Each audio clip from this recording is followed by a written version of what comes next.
সারি সারি গাছে ঝুলছে মাল্টা ফল। প্রতিটি গাছে এত বেশি মাল্টা এসেছে যে ফলের ভারে নুয়ে পড়ছে গাছের ডালগুলো।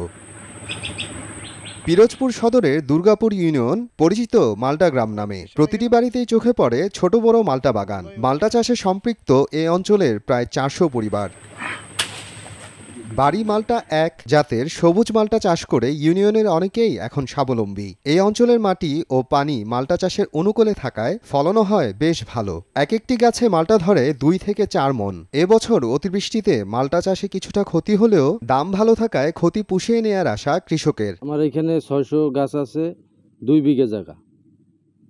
আমি আনুমানিক এখানে ধরেন 7 থেকে 8 লাখ টাকা বিক্রি করতে পারবো। আশাবাদী যে আমরা এবারে হয়তো লাভবান হইতে পারি, কিন্তু তুলনামূলক আমরা মালটার দাম পাচ্ছি না। মাল্টা গ্রাম বললেই চলে। এই গ্রামে সব জায়গায় মাল্টার চাষ হয়। ম্যাক্সিমাম মালটাই অনেক মিষ্টি, অনেক ভালো মানের মালটা।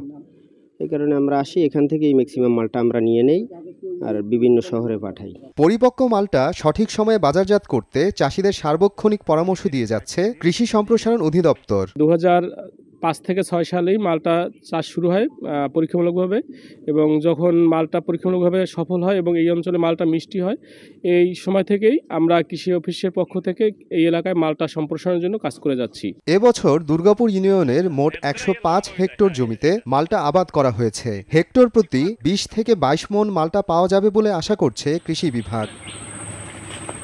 সময় সংবাদ, পিরোজপুর।